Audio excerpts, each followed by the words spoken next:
मैं अशोक माथुर साहब, एक चीज ये बताइए, कल मेघालय में भी कुछ ये सब शुरू हो गया है। मिजोरम में हो ही रहा था, मेघालय में भी हुआ है। और जब मैंने उसको खंगाला और आज मैंने किया भी उस पर कार्यक्रम, मेघालय का मुख्य कारण यह है कि वो लोग विंटर कैपिटल शिलोंग से, जो वेस्ट गारो की का हेडक्वार्टर है तूरा, वहां ले जाना चाहते हैं। और जब उसको आप खंगालिए तो पता ये लगेगा कि मेघालय में करीब 75% ईसाई हैं और हिंदू 12-14% हैं। वेस्ट गारो में हिंदू हैं। अब ये बेसिकली हिंदू ईसाई को फिर लड़ाने का काम जो इन्होंने मणिपुर में किया, वही अब यहां ले जाके, मतलब जो एक अच्छा खासा है जिसमें कोई दिक्कत नहीं है। शिलोंग इतनी पुरानी कैपिटल है, शिलोंग एक समय मतलब बड़ा शहर है, पुराना शहर है, स्टेब्लिश शहर है। अब उससे सिर्फ इसलिए कि वो ईसाई और उसका कुछ हो, वो अब कह रहे हैं कि नहीं नहीं, वो तूरा में विंटर कैपिटल बना करेगी। अब उसको लेके कल वहां लड़ाई झगड़ा हुआ है, मिजोरम में लड़ाई झगड़ा हो ही रहा है। मैं थोड़ा अशोक माथुर साहब इस पे भी, राजस्थान से आप आ रहे हैं, राजस्थान में बताया जा रहा है कि भाई वहां तो महिला अंदर, मतलब वहां जाना ही मुश्किल है। हालांकि आप तो वहीं रहते हैं, आपकी बेटी वहीं रहती है, आपकी पत्नी वहीं रहती है। तो मैं दोनों चीजें इसलिए पूछ रहा हूं कि मोदी जी को अब तो बिल्कुल साफ है कि जो ट्रोल आर्मी या जो कहीं से वो लेती है, वो सीधे उनके हाथ से डायरेक्शन आता है। अब पहले हम लोगों को लगता था कि शायद वो ट्रोल आर्मी के लिए कुछ अलग लोग हैं। मोदी जी से उपयुक्त व्यक्ति उनके पास है नहीं जो उनको डायरेक्शन देता है, क्या गाली देनी है देता है। मैं थोड़ा मोदी जी के ऊपर और ये जो एक नया चलाया है इन्होंने हिंदू क्रिश्चियंस वाला, उस पर भी आपसे पूछना चाहूंगा। ये जो आजकल चल रहा है, उसको जब हम विद्यार्थी थे तब कहा करते थे, फूट डालो और राज करो की रीति अंग्रेजों ने चलाई और हमारे देश को गुलाम बना दिया। आसानीकरण करने का एक तरीका था ये। हम मूल मुद्दों के ऊपर बात करने से दूर हटने के लिए हर बात के लिए कह दिया करते थे कि अंग्रेज लोगों ने गड़बड़ की। लेकिन अब तो हमारा देश आजाद है, हमने एक संविधान बनाया, एक लोकतंत्र की स्थापना की, और लोकतंत्र में मतभेद हो, मनभेद नहीं हो, ये बात है। लेकिन ये वोट का जो राजनीति है, उसके अंदर पॉलिटिकल फिलॉसफी या आर्थिक कारणों या आर्थिक नीतियों को लेकर के कोई पोलराइजेशन हमारे देश में नहीं होता। हमारे देश में इस बात को लेकर कोई ध्रुवीकरण नहीं हो रहा कि कौन लोग निजीकरण चाहते हैं, कौन लोग नहीं चाहते हैं, कौन लोग पूंजीवाद चाहते हैं, कौन लोग समाजवाद चाहते हैं। इन पॉलिटिकल मुद्दों को लेकर के ध्रुवीकरण ना हो, ये लोकतंत्र के लिए बड़ा ही खतरनाक है। बेशक कोई भी व्यवस्था हो, वहां पे ये तो इंग्लैंड जैसे देश के अंदर लिबरल पार्टी और लेबर पार्टी दोनों हैं और दोनों का अपना अपना एजेंडा है, दोनों अपने अपने ढंग से चलते हैं। ये दूसरी बात है कि हित एक ही आदमी, एक ही प्रकार के वर्ग का होता है। तो हमारे देश के अंदर किसी ढंग से ध्रुवीकरण किया जाए, इसका बड़ा आसान तरीका है कि आप जातियों, धर्मों, इसके आधार पर सोसाइटी को बांट दो। और इमोशंस होते हैं, ये भगवान नाम की जो चीज है, ये बड़ी जोरदार चीज। अब चर्च के ऊपर तो ईसा मसीह तो आते नहीं वहां कोई कहने के लिए। मैं सोच रहा था कि जो इतनी बड़ी बड़ी बातें करते हैं, तो उन लोगों को, जैसे हिंदू मुसलमान का मुद्दा है, तो मैंने देखा इतने दंगे होते हैं, उन दंगों के अंदर उनके मुखिया नहीं मरते, उनके मुखिया पे चोट नहीं लगती, और वो लोग आपस में कुश्ती भी नहीं करते और आपस के अंदर उनका कोई विवाद भी नहीं होता। लेकिन सामान्य आदमी लड़ता है। मणिपुर के अंदर ही नहीं, पूरे देश के अंदर ये कोशिश की जा रही है। और इन दिनों जब से ये इंडिया बना है, तब से ये कोशिश की जा रही है कि हिंदुओं का वोट बैंक जो है, उसको और पुख्ता कर लिया जाए, उसका ध्रुवीकरण इतना मजबूत किया जाए कि वो एक ही पार्टी को, जो कि पार्टी शासन कर रही है, उसको पूरा का पूरा मिल जाए। क्योंकि ये तो अब निश्चित हो गया कि वो भारतीय जनता पार्टी या आरएसएस कोई भी बहाना कर ले। जैसे मोहन भागवत जी ने कहा कि भाई हमारा डीएनए एक ही है, मुसलमान इसी देश के बासिंदे हैं। कल आप कह सकते हैं कि मणिपुर का ईसाई या नागालैंड का ईसाई या वो कोई भी ईसाई है, उसका एनडीए हमारा ही है, आप कह सकते हैं। लेकिन कहने से पहले इतनी देर हो जाएगी, इतनी आग आप फैला देंगे कि लोग बाग आपस में लड़ पड़ेंगे। लोग आपस में लड़ेंगे और उसका निपटारा क्या है?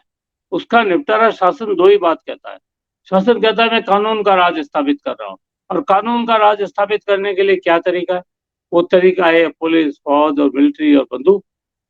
बंदूकों से दुनिया की समस्या हल नहीं हुई है। लेकिन अभी बंदूकों से समस्याएं हल हों, और उससे भी ज्यादा अब ये हो गया कि हम तो बात ही नहीं करना चाहते। अभी संसद की जो हालत हुई है, तो भाई हम पंचायत का सिस्टम क्यों करना चाहते हैं? हम पार्लियामेंट का चुनाव क्यों कराना चाहते हैं? हम पार्लियामेंट एक संसद चुनते हैं, उसके अंदर हम कोई ना कोई समाधान निकालने के लिए करते हैं। अगर मोदी जी हों या कोई भी हो, वो पार्लियामेंट में बैठ के चर्चा करें, चर्चा करके खुले मन से किसी समस्या का कोई समाधान करें। मणिपुर की समस्या का समाधान करने पर अगर चर्चा होती है और उसका पॉजिटिव रिजल्ट निकलता है, तो उसमें क्या घाटा है? उसमें तो बड़ा आसान काम है, वो हो जाएगा। चर्चा ही तो करनी है, आपको लट लेके आपस में थोड़ी लड़ना है। लेकिन हो क्या रहा है कि आप सत्य ही सामने नहीं आने देना चाहते। सत्य तो सामने आए। ये सारी चीजें देश की जनता को मजा भी दे रही है और निराश भी कर रही है। बहुत सारे लोग इस बात से आनंदित हो रहे हैं कि हम अपने एजेंडे पे कायम हो रहे हैं, एजेंडे को कामयाब कर रहे हैं। लेकिन आम लोगों में जो लोकतंत्र के हिमायती हैं, जो जनतंत्र के हिमायती हैं, उन लोगों में बड़ी निराशा का वातावरण पैदा हो रहा है कि अगर लोकतंत्र में यही सब कुछ होना है, तो फिर इस लोकतंत्र की क्या जरूरत है? फिर तो अभी लोग कुछ समय बाद कहेंगे इससे तो अंग्रेजों का राज अच्छा था, इससे तो कांग्रेस का राज अच्छा था। लोग ये कहेंगे।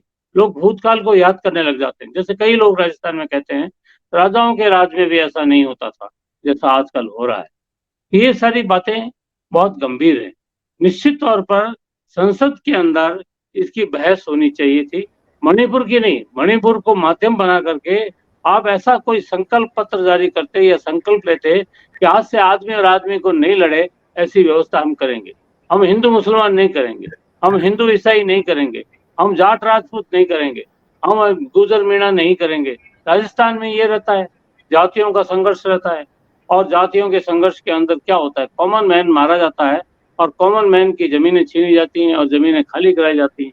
खास तौर से राजस्थान का जो एनसीआर का इलाका है, उसके अंदर यही हो रहा है कि लोग हिंदू मुसलमान करेंगे। मेल जाति के जो मुसलमान होते हैं, उनको इतना भयभीत कर दिया गया है कि वो अपनी जमीनें होने पौने दाम में बेच करके या तो दिल्ली जाके अपनी पहचान को छुपा रहे हैं या महाराष्ट्र जाके अपनी पहचान को छुपा रहे हैं। लेकिन ये जो जमीन का मसला है, इसको हल करने के लिए कोई सरकार जिम्मेदारी क्यों नहीं लेती? क्योंकि अगर जमीन ही झगड़े का कारण है, तो जमीन का भू सुधार की जो व्यवस्था थी हमारे देश में संविधान के अंदर है और हमने आजादी से पहले तय किया था, उस बात को हम लागू क्यों नहीं करना चाहते? अगर हम करें, हर आदमी को रोजगार मिल जाए, तो आदमी ये काम नहीं करेगा। लेकिन अभी तो ये हो रहा है कि ध्रुवीकरण हो रहा है जातियों के आधार पर, धर्मों के आधार पर। ये पूरे लोकतंत्र के लिए बहुत बुरी बात है। लोकतंत्र ही नहीं, आप कह रहे हो कि हम विश्व गुरु बन रहे हैं, आप कह रहे हो कि हम विश्व की आर्थिक शक्ति बन रहे हैं। ऐसी आर्थिक शक्ति अगर आप बन भी गए, पहली बात तो आप बनेंगे नहीं। बनेंगे यूं नहीं कि कोई भी सरमाएदार जो पैसा लगाता है, जिसको विनिवेश कहते हैं, ये अगर वो पैसा लगाएगा तो वह शांति चाहता है, और शांति चाहता है, उसके लिए ग्राहक नाम की एक चीज होती है। वो चाहता है उसका प्रोडक्ट हिंदू भी खरीदे, मुसलमान भी खरीदे, ईसाई भी खरीदे। और जो सरकार होती है, उसको ये हिंदू मुसलमान सिख ईसाई जो भी हैं, ये टैक्स देते हैं, उससे सरकार चलती है। अभी जो रेवड़ियां बांटी जा रही हैं, ये टैक्स पेयर के पैसे से तो है।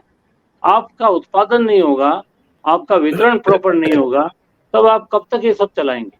इस नीति को हमारे राजनीतिक लोगों को न सिर्फ पार्लियामेंट में बहस करनी चाहिए, सड़कों में बहस करनी चाहिए और ये तय करना चाहिए कि क्या हम हिंदू मुसलमान के रूप में संगठित होंगे या किसी राजनीतिक घोषणा पत्र या किसी राजनीतिक विचारधारा या किसी कार्यक्रम को लेकर हम संगठित होंगे। अगर हम कार्यक्रम को लेकर संगठित होते हैं, तो हम इन समस्याओं का समाधान पा सकते हैं। लेकिन हम कार्यक्रम को लेकर संगठित नहीं होंगे, तो कभी मंदिर का मुद्दा उठेगा, कभी मस्जिद का मुद्दा उठेगा, कभी गिरजे का मुद्दा उठेगा।